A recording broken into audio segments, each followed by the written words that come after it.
I want to bring forth Dr. Dana Carbo Bryant. She is the Chief Medical Officer of United Healthcare Community Plan of Mississippi. Everyone, please welcome Dr. Dana Carbo Bryant. And it's a pleasure for me to be here with the Glenn Family Foundation. And it's a pleasure for me to introduce our next presenter, Dr. Yolandra Hancock.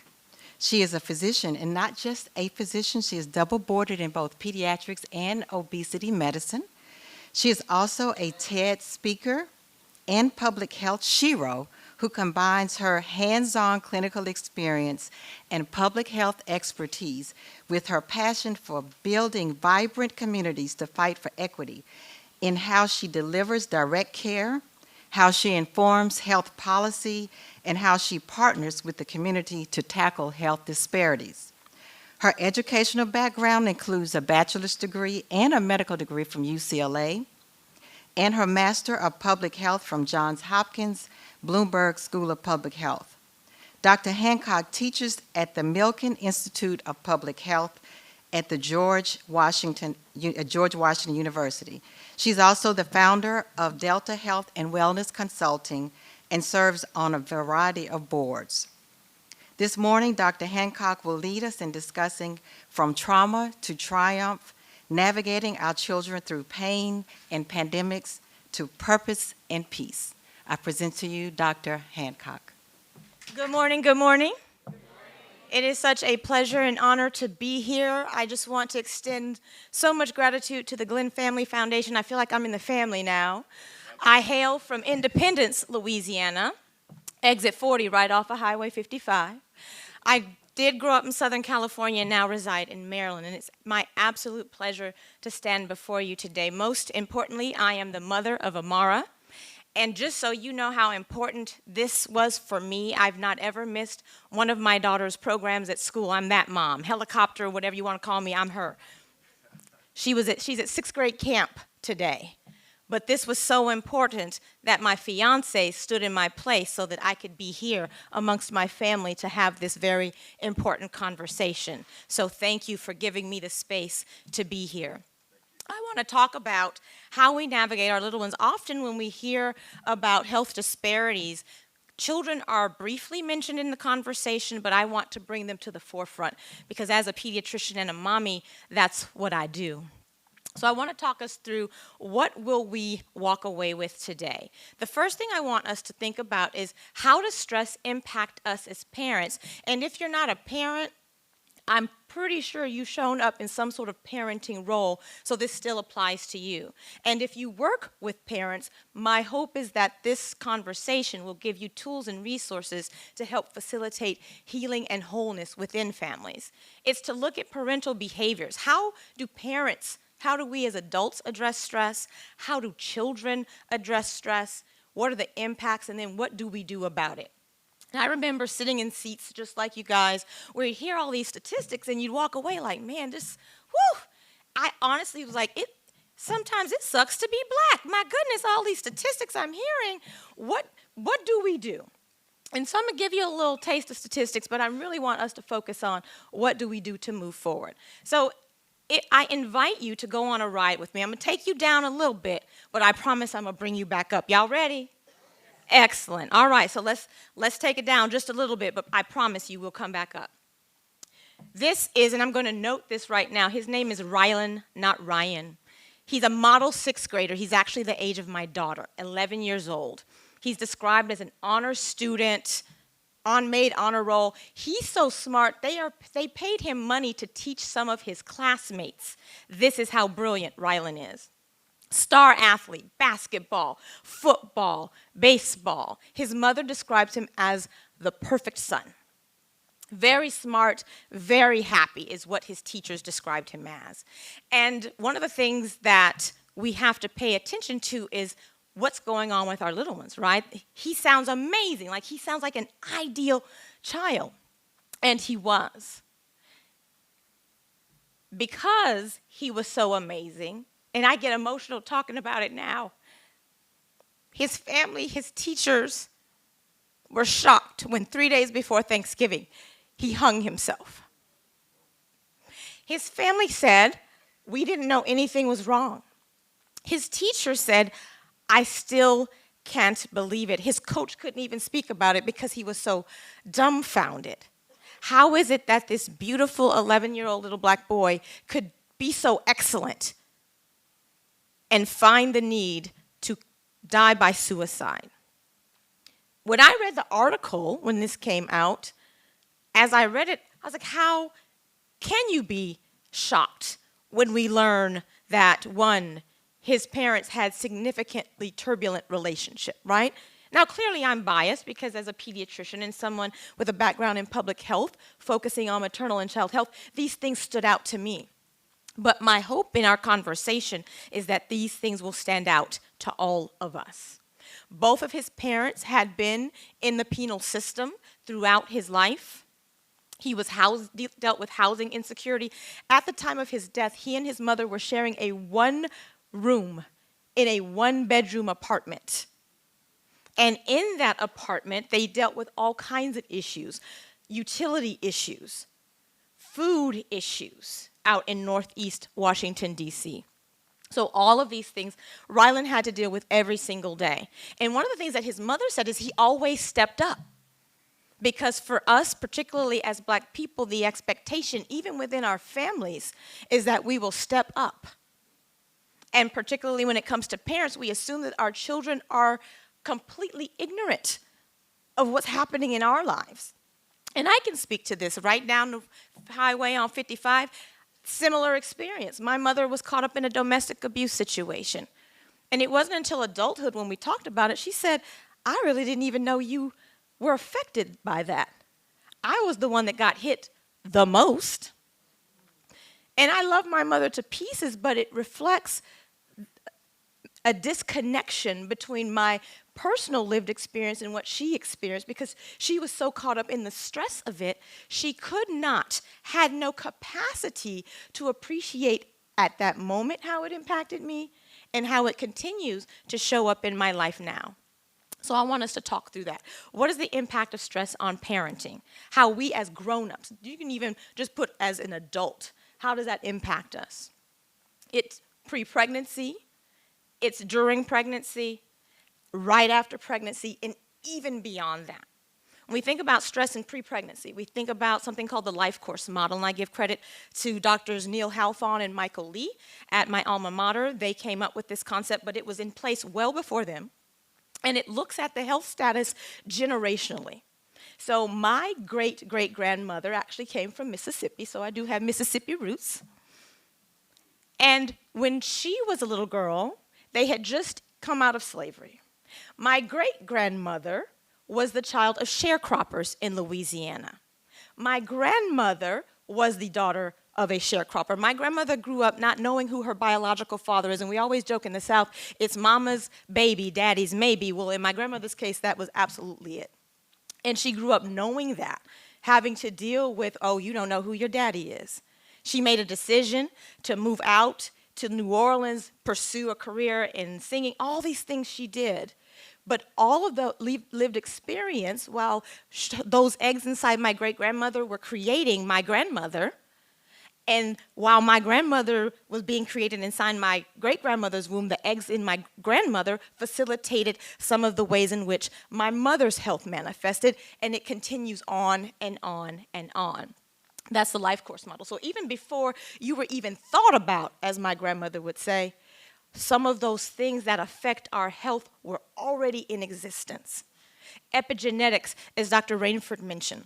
So while I'm pregnant, the stressors that I'm experiencing can affect how genes show up for my daughter, how much they are expressed, and what genes get expressed. So it isn't that African Americans are somehow genetically disfavored or not showing up as well. I would argue, we are the most resilient people on the planet. But it is the lived experience, the stressors, the continuous cortisol release. While I'm pregnant, my baby's kidneys, heart, liver, all of that is developing as I'm navigating racism, sexism, my money's funny. All of those things are happening at once that can facilitate my child's increased risk of fill-in-the-blank disease. And so it isn't that we're out here eating whatever. Like in Louisiana, we always say if it ain't fried, it ain't right. It's not that we're eating food we shouldn't and living in a way that we should not. It's all of those things that happened well before we physically even showed up. And then, of course, it is our own personal pre-pregnancy mental health and physical health that interferes or interrupts sometimes in terms of the health of our babies. And then during pregnancy, stress can facilitate high blood pressure, what we call pregnancy-induced hypertension, preterm birth, low birth weight.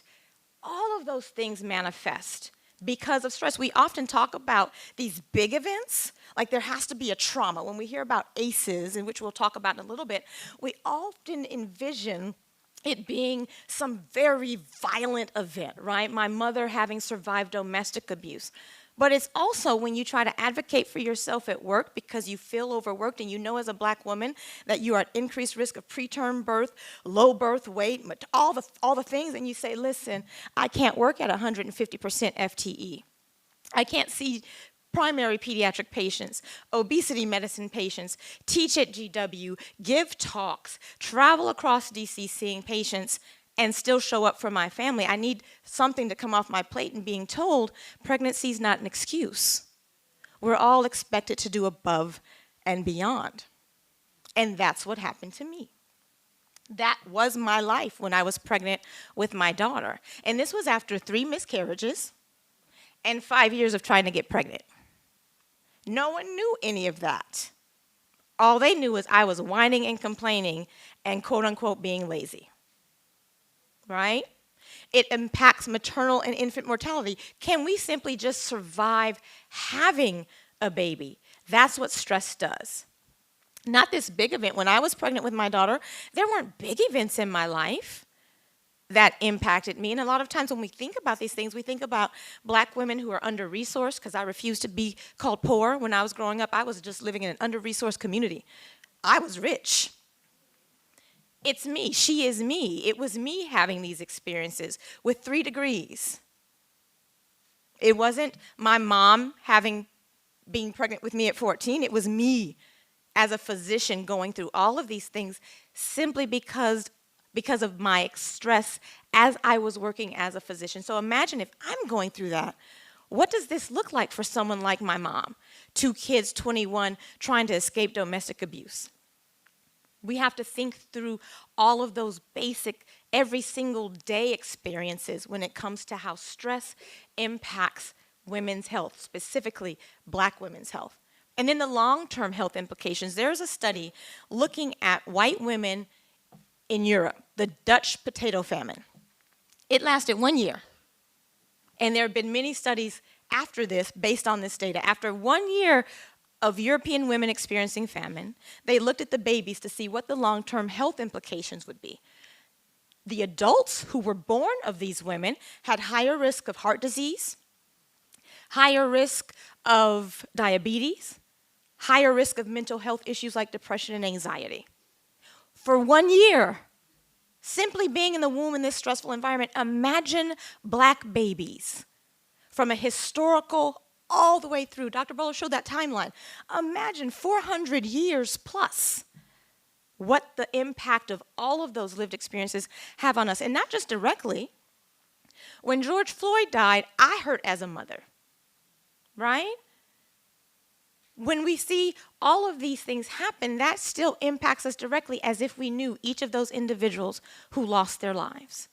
And so those are the things that we have to think about on a longitudinal level in terms of how that impacts our health and the health of our children. And then, of course, postpartum. With stress comes delayed healing.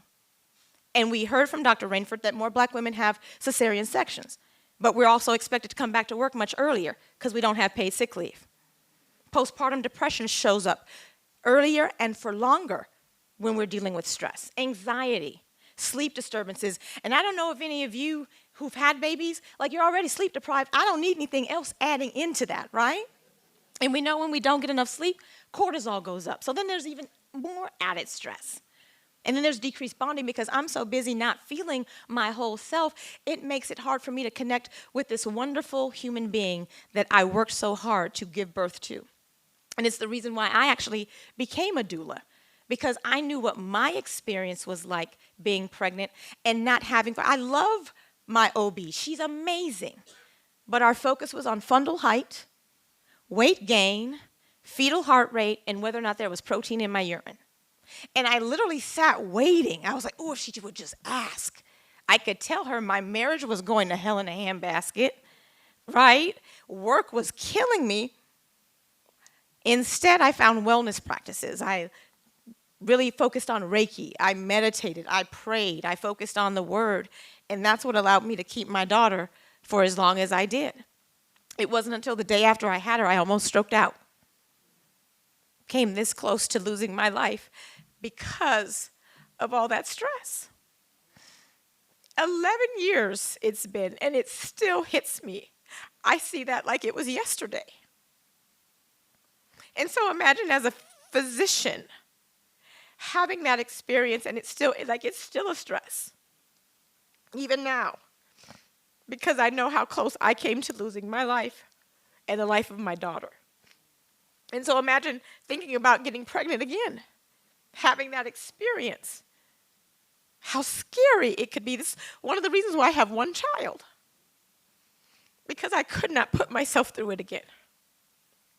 So imagine people who don't have the knowledge, the finances, all of those things to support them as they're navigating through. And then there's an attack on our reproductive rights. Now, you're going to force me to go through that experience again, even though I know I don't have the emotional fortitude to do it.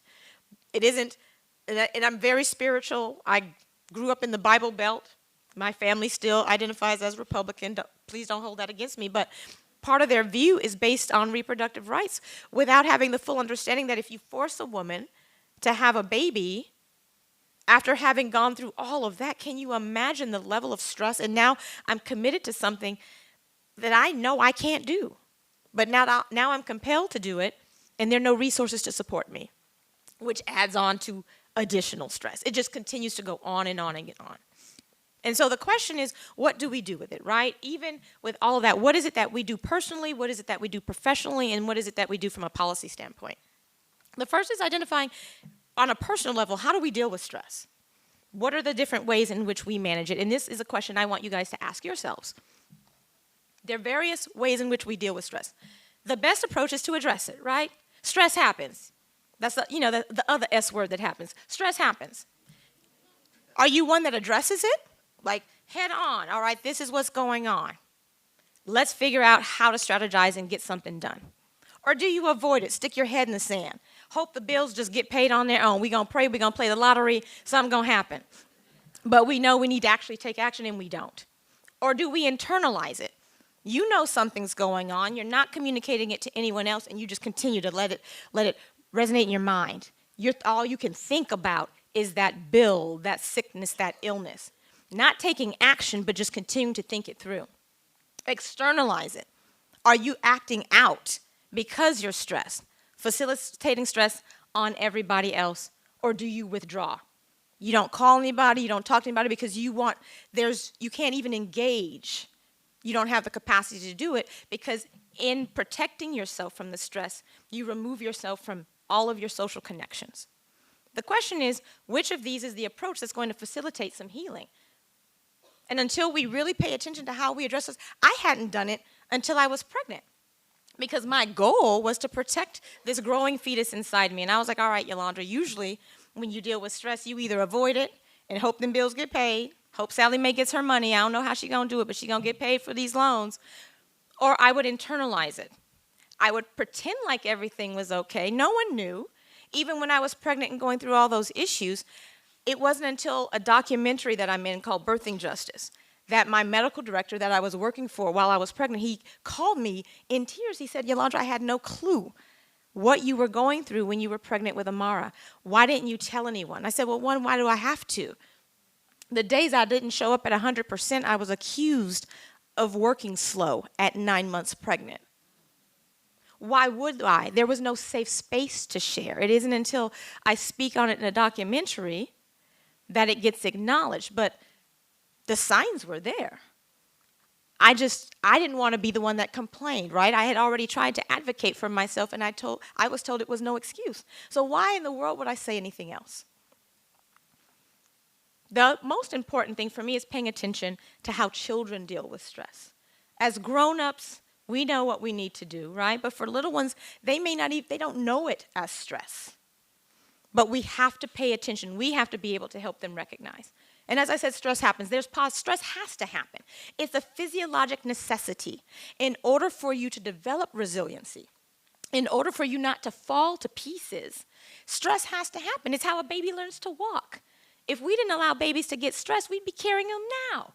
They have to get comfortable with being uncomfortable so that they'll stand up and walk no matter how many times they fall down. Positive stress is, I didn't get the grade I wanted. My friends are no longer my friends. This is what my daughter's dealing with in 6th grade. Any of you guys who've navigated a child through middle school and preteenness, my hat off to you because I'm in it now. So my friend is my friend today, but she's not my friend tomorrow. She learns how to bounce back, my daughter Amara does. And then there's tolerable stress. We move. So when I lived in Louisiana, we would go back and forth from Baton Rouge to Independence over and over again because, again, of my mom's domestic situation. Now, just the move, one move, you're all right. 5, 6 moves, you're trying to adjust new friends, new environment. I got to a point where I'm like, it makes no sense to make friends because I'm going to have to move anyway. And that's when those things start transitioning from tolerable stress to toxic stress. It's either one acute, very significant situation, or it's those multiple things that happen over and over again that continue to accumulate, that turn into what we now know as ACEs, or adverse childhood experiences. We identify that there are at least 10. They include abuse. That could be physical, emotional, sexual. It could simply be neglect, either physical or emotional neglect, household dysfunction. When you have a parent who's dealing with mental illness, domestic partner abuse, an incarcerated relative, divorce, substance use and abuse, and then other things that are very, very important, racism, bullying, even community violence. All of those serve to impact a child's physical and mental health, not only as children, but as they continue on as adults. A child could have one adverse event when they're 5, and it can impact them when they're 55. There's also a notion called the pair of ACEs. We often think about that individualized event or those events that happen in the child's life directly, but I give credit to Wendy Ellis at the George Washington University over at Milken, who came up with the concept of pair of ACEs, where it's not just the individual behaviors or what's happening with the child, but it's also what's happening in the community itself. Where I live may be unsafe. There may be someone next door who got arrested, but that's also triggering for me. I may live in an environment where I can't go outside and play. When I first started at Children's, I used to tell kids, and I'm not from D.C., I worked in Southeast D.C., I tell the parents, well, you know, children need at least 60 minutes of physical activity every single day. Okay, Doc, thanks. And then they come back for a follow-up, especially if I'm seeing them for weight management. I'm like, so what, did we meet our exercise goal? And one mom said, sis, are you from here? And I was like, what you mean? What do you mean? Like, I'm from Louisiana, but I grew up in Southern California, so I'm Southern Cali.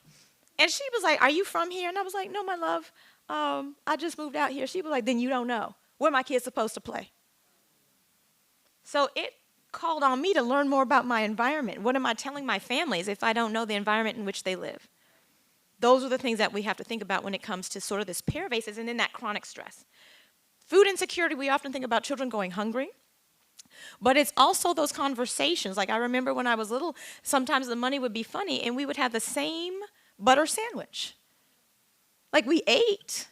But then I had friends. I grew up in San Diego, in Northern County, San Diego, in the low-income apartments, the only Section 8 apartments in this area. Everyone else lived in $400,000, $500,000 homes. So I would hear about my friends in dinner. I see what they brought to school for lunch. That was a stressor. I didn't want to open the same tuna sandwich can every single day and then get teased about eating tuna. Like, it was awful. And folks would say, well, you had food. You weren't necessarily food insecure, but the experience of that was traumatic.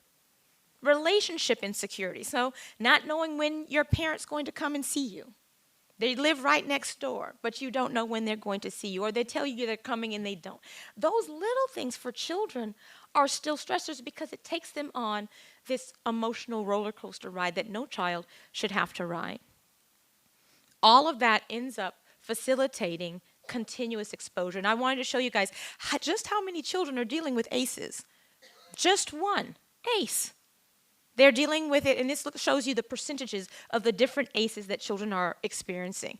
The first is economic hardship.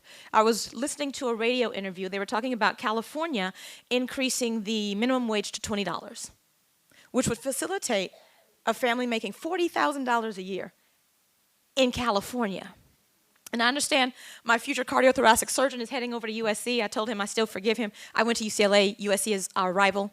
But imagine $40,000 a year where the average rental price in Los Angeles exceeds $2,000 for a basic apartment in an undesirable area.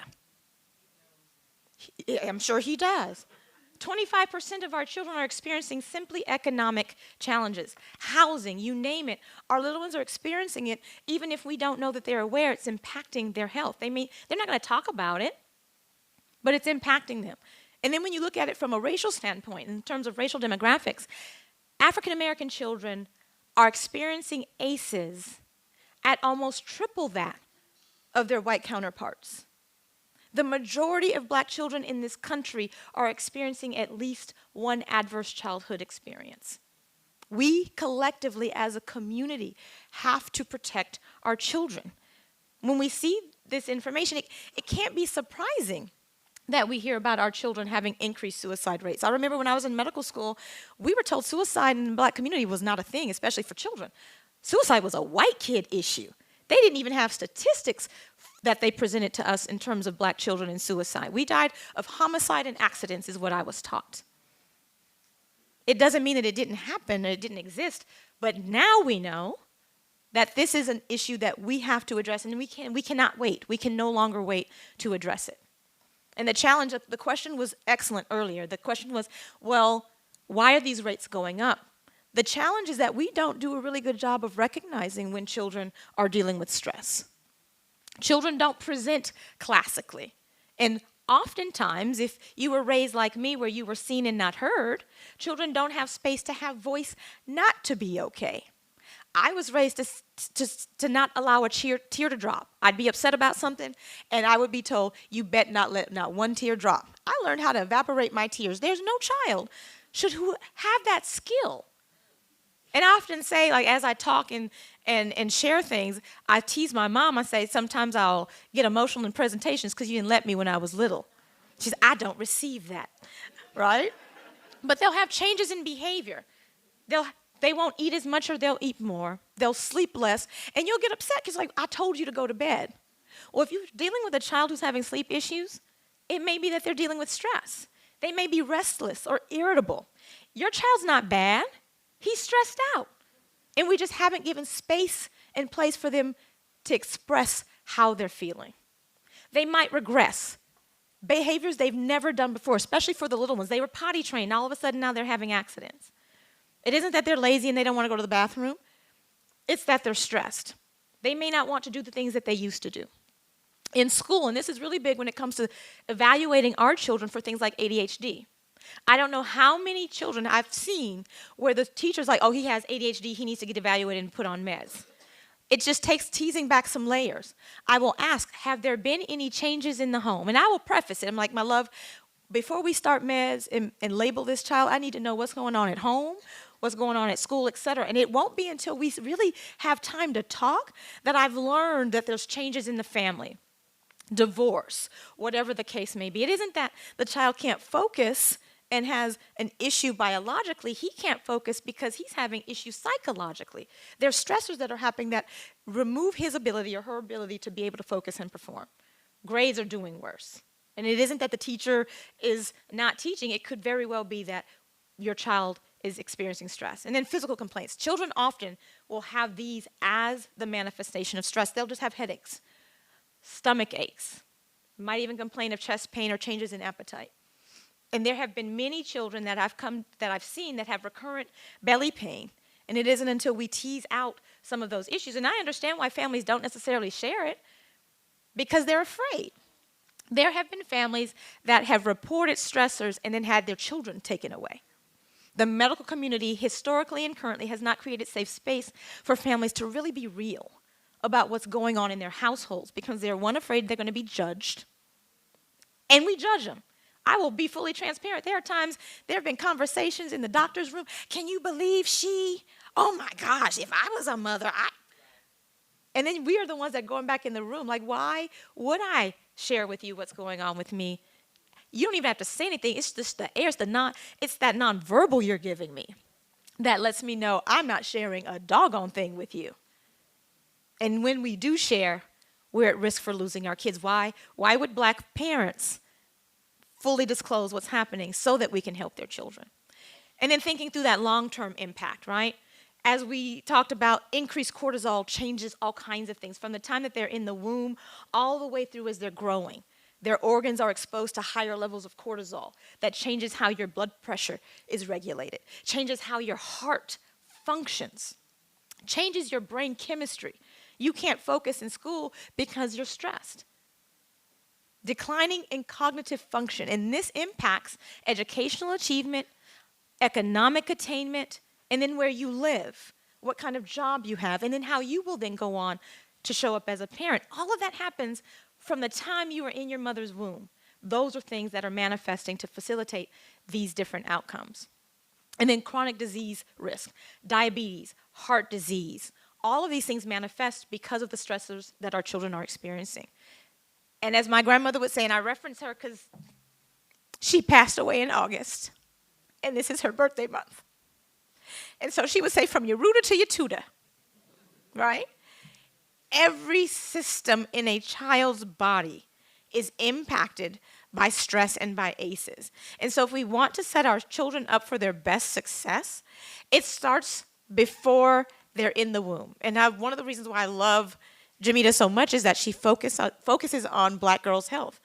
It is in focusing on black girls' health that we change the world. If we can get our black girls healthier and help navigate all of the influences on their health, racism, sexism, all of the things that they have to contend with in school and society, and give them an equitable space to then become parents if they so choose, that's how we really affect change. First, we have to figure out, how do we manage our own stress? There are a lot of us sitting here right now, shoulders are tight, right? You thinking about all the stuff you got to do while you're sitting here. So how do we navigate that through? We have to figure out, how do we take care of ourselves? So this is where we start talking about strategies that we do. The first is build time for enjoyable activities. I hope that while you are here, you stretch, you breathe, you find a reason to have some joy. Become comfortable in saying no. In your inbox right now, about 11 things that somebody's asking you to do, that you feel like you have to do. No is a full sentence. I want you to embrace the no. Can y'all embrace the no? Embrace the no, all right? Because that no is powerful. Exactly. Create systems to stay organized. Lists, meal preps. So, of course, I'm double boarded in obesity medicine. Meal strategies are essential. It saves time. As a single parent myself, I don't know what my daughter would eat if I didn't meal prep. She'd be in there eating some Frosted Flakes and some almond milk, all right? Use a planner or master calendar to keep yourself organized. And as I tell it to you, I'm telling it to me. Be kind and patient with everyone, including yourself, as you navigate through these stressful spaces. Please get enough sleep and exercise. Physical activity is critical in bringing that cortisol level down. If you can do that, just 15 minutes. We often think about exercise in terms of going to the gym. I just need you to breathe and stretch. Do some leg raises. Get those quads and hams working. That by itself facilitates decrease in stress, and make a full commitment to self-care. I want you, before you leave here today, to think of one thing that's going to facilitate you achieving self-care. Is it taking some time, 15 minutes, put a sign on the door when you get home? I have had this conference, I just need to decompress for a minute. Don't come to me asking me for nothing right now. I just need to relax and breathe. All right? Model the behavior you want to see. Our children learn from what they see way more than what we tell them to do. So if you tell your child you need to learn how to relax, but they don't ever see you relax, how are they supposed to learn how to do it? And when you need to, seek out support. For our little ones, and that's my daughter Amara, I have taught her how to meditate. I think she might be one of the youngest people who will learn how to do Reiki, because I'm also a Reiki master, which is energy balance. Acknowledge your child's feelings. Be honest with what's going on. There are many a time I only learned about what was going on in my family because I ear hustled. I learned I had siblings because I ear hustled. Y'all know what I'm talking about. Check in often and consistently. Every day that I picked my daughter up, I asked her what was her joy and what was her challenge. Not how was your day. Because you know if you ask how's your day, what you going to get? Fine. Good. All right. Okay. Instead, I ask very specific questions. I ask open-ended questions. Like if she does have a stressor, I will ask her, how should we handle this? How would you like us to handle this? Because I'm, again, a helicopter mom. I'll stop up at that school in a minute. But I invite her to let me know how to get involved. Do more listening than talking. Because when we hear what's going on with our kids, automatically we're either thinking about solutions or we're internalizing it as if we did something wrong and we need to fix it. Pay attention to changes. We are in a busy society. Some of us have 2 or 3 jobs. We're taking care of our parents and our kids. We have to create space to actually notice if things are changing. And don't hesitate to apologize because it means a big deal to our children. It will de-escalate that cortisol level like that. And please don't get in your feelings. Your kids are going to say some things to you that are really going to hurt. There are things that you didn't think impacted them, but they did. And instead of getting defensive and deflective, allow it to marinate. Allow them to share, because if they share and they don't feel like it was received, they won't do it again. Or they'll hesitate, and it will take a lot for them to come back. And then make sure that for them, you seek out support. The challenge in the mental health space is that only 2% of psychiatrists and only 4% of psychologists are black. And so trying to find a mental health professional to get your child assistance or to get yourself assistance is hard. And then good luck finding one that actually takes your insurance. There's a way to build resiliency. And this formula that I heard, resiliency equals adversity plus support. Resiliency is simply adversity plus the right support. So there's 7 C's to building resiliency in children. First is competence, helping them identify their skills, letting them know that they have the skill set to do whatever the thing is that they have sought out to do, whether it is getting an A on a test, becoming an astronaut as my daughter hopes to do. 2 is building up confidence. What are the things that we can say to our child? Little bitty things. They put their shoes on the right feet. Oh, we're going to celebrate that. When my daughter was potty training, we had a whole dance.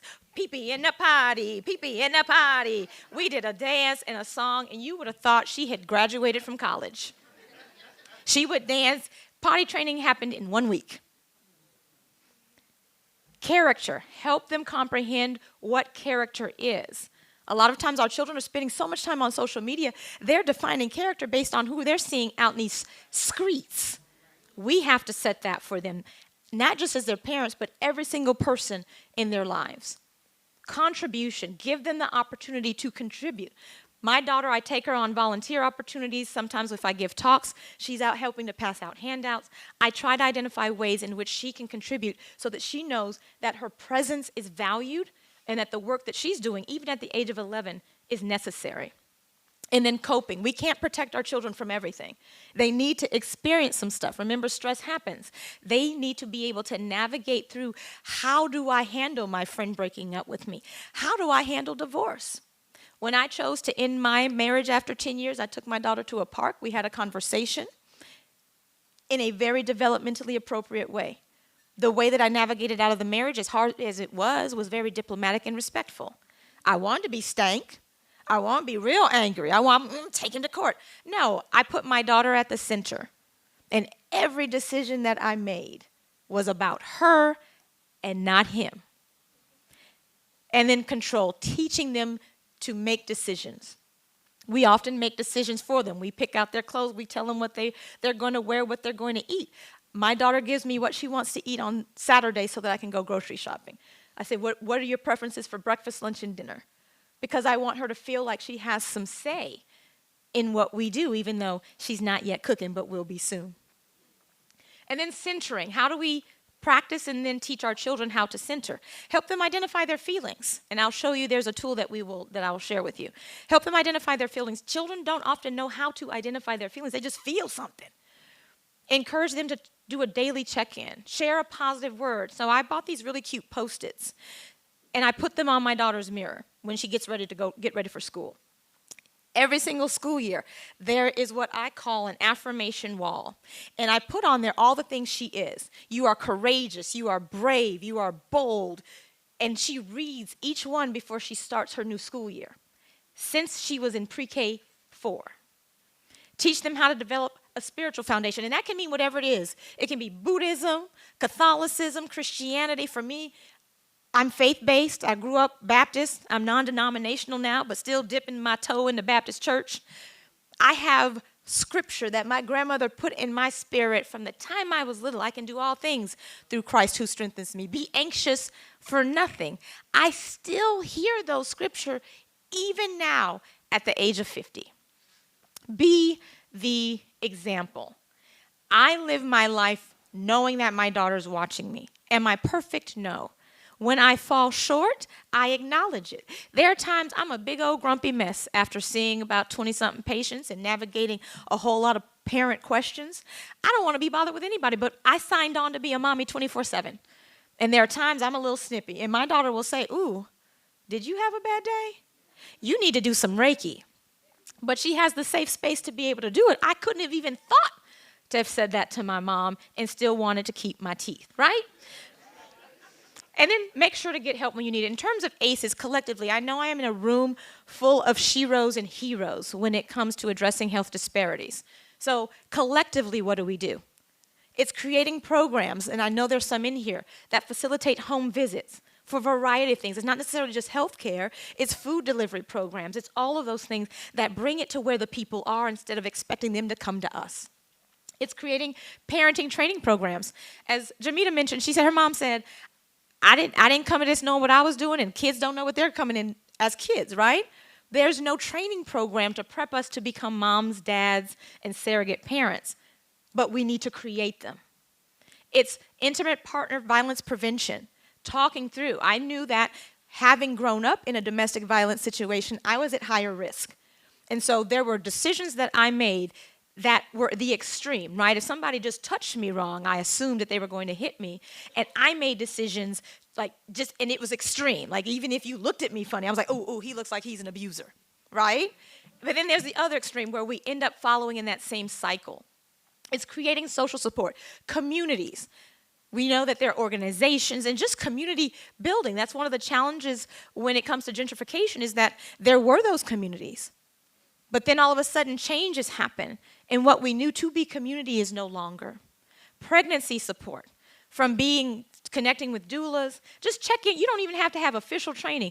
If you know your person is pregnant, your friend, your girlfriend, your niece, whoever it may be, check in. Don't wait for them to tell you they don't feel good. Automatically assume they need support and do it. Equitable schools, because that facilitates economic achievement later on. Obviously, high-quality healthcare, but healthcare only contributes to about 20% of a person's health outcomes. It's where that person lives and all the environment around them that drives those health outcomes. And then, of course, I'm always a fighter for a living wage, because it does not make sense in this country that we struggle in the way that we do financially. I know that there are people in this room right now robbing Peter to pay Paul. As much as you work, as hard as you work to affect change, your own lived experience is that you need a living wage to make sure that you not just survive, but thrive. Because when we do that, we can break the cycle. So this is my beautiful grandmother. She lived until 93 years strong. She dropped out of middle school at the age of 13 to go to New Orleans because she heard that's where it was at. Fought, did an amazing job. At 17, she married my grandfather, Victor Hancock. When my mother was 5 years old, and this is just how amazing these cycles can show up, right? Remember the age 5. When my mother was 5 years old, my grandfather passed away of chronic kidney disease. My grandmother was so smart, so wise, and so insightful that she knew to take him out of New Orleans and bring him back to the country, where my great-grandmother Maxie Stewart and my great-grandfather Robert Stewart lived. She took her 6 kids, and it is because of that move that my grandmother successfully raised 6 children in the rural South. My mother, who is got that big white bow in this picture with her 6 siblings, at 5 years old, she lost her father. At 14, she became pregnant with me. But my mother was so wise and so smart and so resilient that she knew money's going to make a difference. So she started working at the age of 15. She lied on her job application so that she could make money. She put a book in my hand when I was 2 because she knew education was going to be my ticket out of under-resourced environments. And when she got caught up in a domestic abuse situation, even though it took her 4 times to leave, she successfully did it, and that's how we ended up in California. And then there's me. That's a picture of me and my grandmother because I was her road dog. Like, my relationship with my grandmother was as tight as my relationship is with my mother. Me moving to San Diego was game-changing. I had my cousins that still live in Independence, they struggle. Not because they made different choices, but because of the resources that were afforded to me. I still grew up in Section 8 housing. I still got food stamps when you had to rip them out of a book. I still was on Medicaid, all of those things. I got free and reduced lunch. But it was a different environment in which I received those resources. I had teachers who saw my potential in California that didn't see my potential in Louisiana. My mother fought when I was in Independence. She said she's reading at a greater level. I was reading before I was in pre-K, before Head Start. But my teacher said she will stay in this class. When I got to California, they were like, she's reading at a 5th grade level in 3rd grade. Let's go, let's rock, let's do it. And it's those opportunities that facilitated me ultimately getting to go to medical school and standing before you today. It was at the age of 5 that my mother married my stepfather, where abuse was introduced into my life. So my mother lost her father at 5. Abuse started for me at 5. And then there's a picture of me and my daughter when she was 2 days old, beautiful Amara. When she was 5 is when I decided to get a divorce. And it wasn't until well after the divorce happened that I sat in reflection. I said, oh my gosh, because part of my goal in having an MPH and all these degrees was to break cycles, right? We always hear about generational curses, as if somehow our decisions are what facilitate it. And it's not our choices necessarily, it's the circumstances in which we exist. My grandfather didn't decide to die when my mother was 5, right?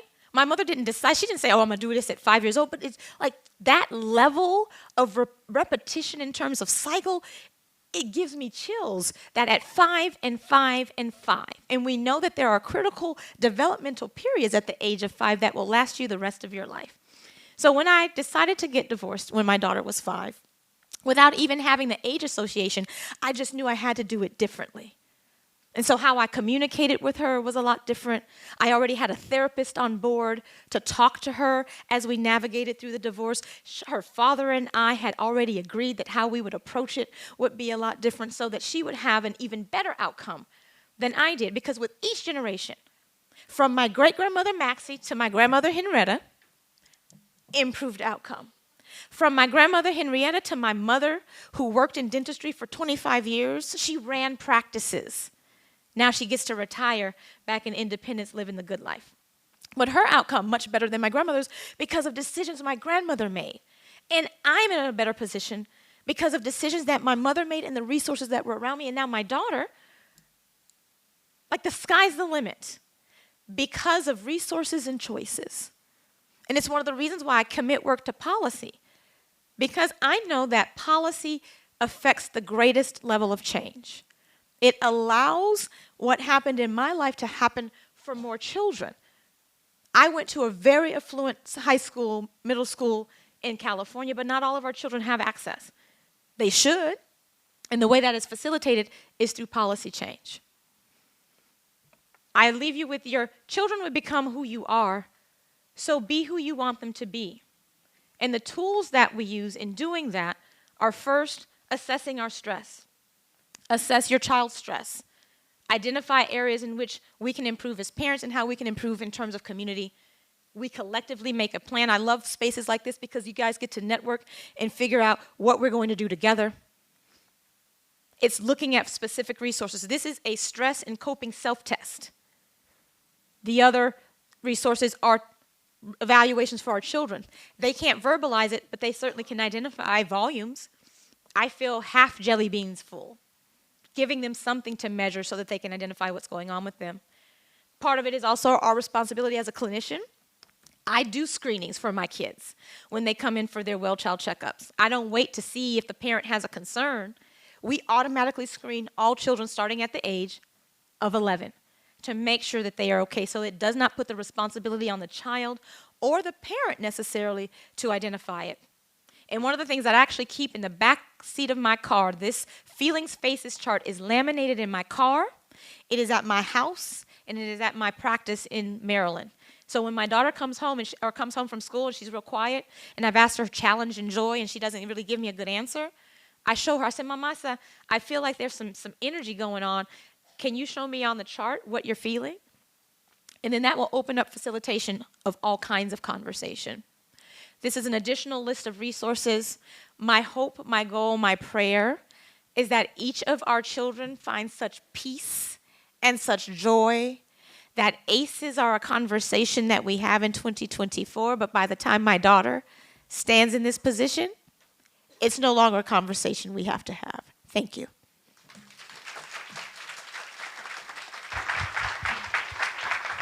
Thank you, Dr. Hancock. Do we have any questions from the floor?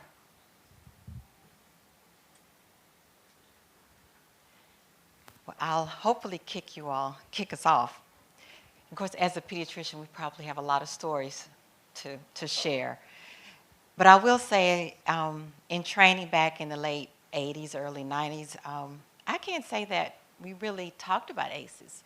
We may have talked about stress in children and the impact, but really talking about ACEs, it wasn't even on the radar. And looking back into practice, I practiced for 20 years, I can put faces to ACEs that I didn't have. I wasn't equipped to deal with then, right? My question is, how can we standardize the education about ACEs and equip those that care for children, whether they're in or out of the healthcare field, to address them?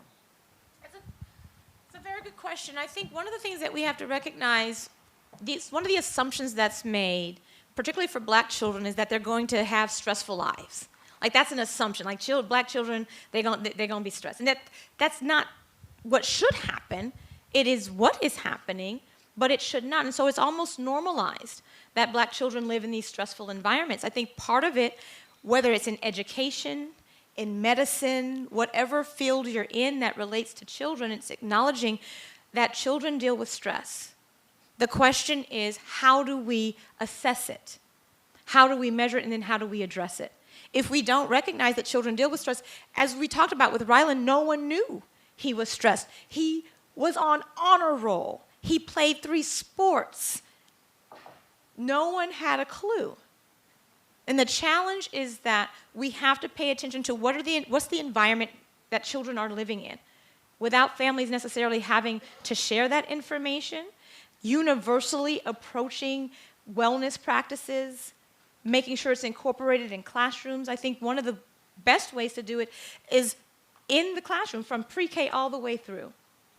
Equipping teachers with the skills, because one of the challenges with teaching, thank you, sis. One of the challenges in teaching is that we assume, I used to teach, I taught elementary school before I went to medical school out in Watson, California. And one of the things that we don't recognize is that children don't act out because they're quote unquote bad. They act out because something is going on. And so there were times where one of my students, and this was around the quote unquote crack baby era that I taught, so these were children who were born from parents who were exposed to crack. If a child had a behavioral issue, I didn't send them to the principal's office, I called the family. And I would ask questions. Or I would talk to the principal and I would ask, do you know what the background of this child is? And then I'd find out, okay, well, Shatoya, because I do remember, Shatoya's parents were both in prison, and she's being raised by her 74-year-old great-grandfather. I can't imagine what that experience is for this 6-year-old little girl. And so I talked to Granddaddy, finding out what was going on, and I learned a lot of things that helped me to understand why she showed up the way that she did.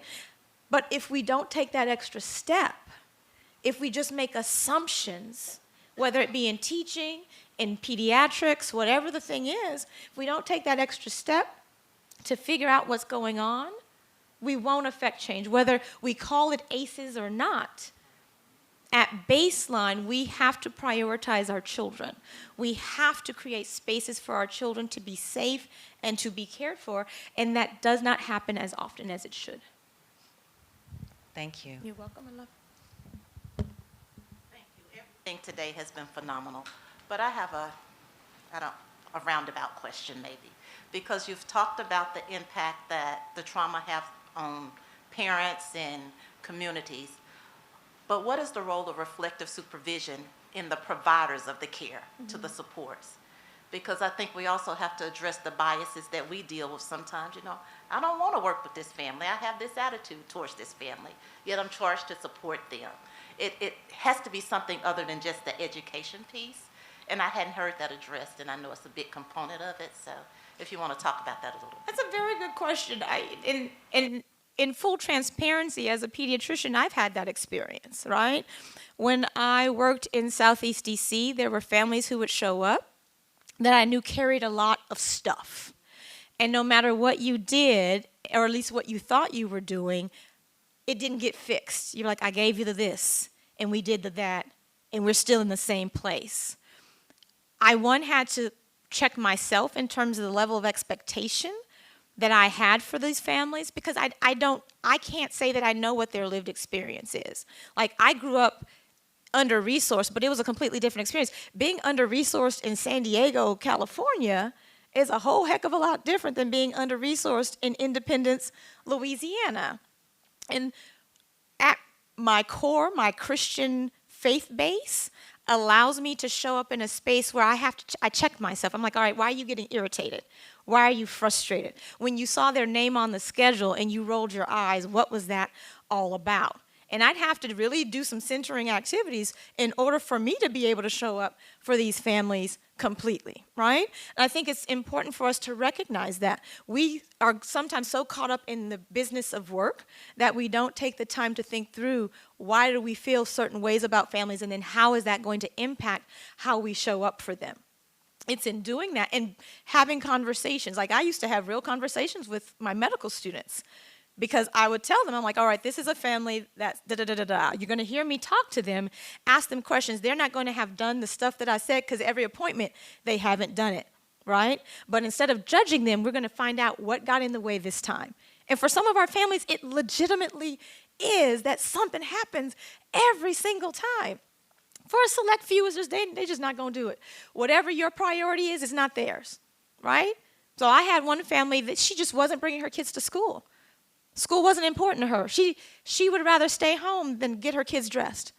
But then the question is, what is the underlying issue for her? She didn't necessarily feel comfortable letting me know that she might be dealing with depression or anxiety or whatever the thing was, but creating relationship, giving some time. Because for that one particular mom who was not bringing her kid to school, she would only come see me because I was the only one that didn't give her attitude. 2 years it took. Now, police were involved. All these things were happening, and it didn't faze her. 2 years in is when she finally said, I struggle to wake up in the morning. I know I have these kids. I don't feel like taking care of them. And I know that sounds awful, but I feel like you're the only person I can tell this to. And it's because I took time. I checked myself. Because was I annoyed when she came in and I was like, she's still not in school? This is how we get free. But that was not her. Her priority was just getting out of bed. And so it's creating space, making sure that we check ourselves and allow that continuum of relationship building to happen. And that's one of the beauties. I used to work at an institution seeing patients. I didn't have time to build relationship in the way that I wanted to, which is the reason why in the middle of a pandemic I would open a practice. You talk about risky, but it's what I did because I wanted to be able to have that connection and relationship. And it's so beautiful because even now, like new mommies that I know wouldn't have shared some of the things that they share with me now, they now have space to be able to do it. The challenge is that we don't get reimbursed in a way that facilitates that kind of space to be created. The outcomes aren't measured in that way, but they need to be.